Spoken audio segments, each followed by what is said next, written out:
آج پوری دنیا انٹرمیٹنٹ فاسٹنگ کے گن گا رہی ہے، یعنی کبھی کبھی بھوکا رہنا اور فاقہ کرنا۔ یہ دنیا کی سائنس آج کہہ رہی ہے، لیکن 1400 سال پہلے اللہ کے رسول صلی اللہ علیہ وسلم نے صرف 2 الفاظ میں پوری میڈیکل سائنس سمو دی تھی۔ آپ نے فرمایا تھا سومو تصحو، یعنی روزہ رکھو صحت مند ہو جاؤ گے۔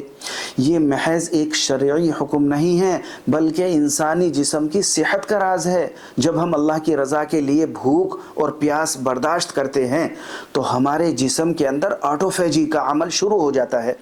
یعنی انسانی جسم کی خود بخود صفائی اور مرمت کا کام شروع ہو جاتا ہے،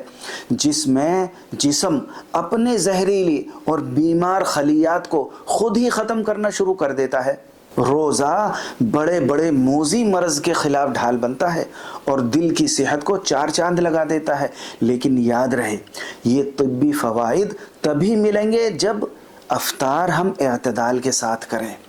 کھانے میں بہت زیادتی نہ کریں، سادہ غذا لیں اور ہماری نیت روزے سے صرف اللہ کی خوشی ہو، کیونکہ یہ شرعی عمل عبادت ہمیں سلیقہ اور صبر تحمل سکھاتی ہے، نہ کہ افطار کے وقت اتنا پیٹ بھرنا کہ بھوکا رہنے کا فائدہ ہی ختم ہو جائے۔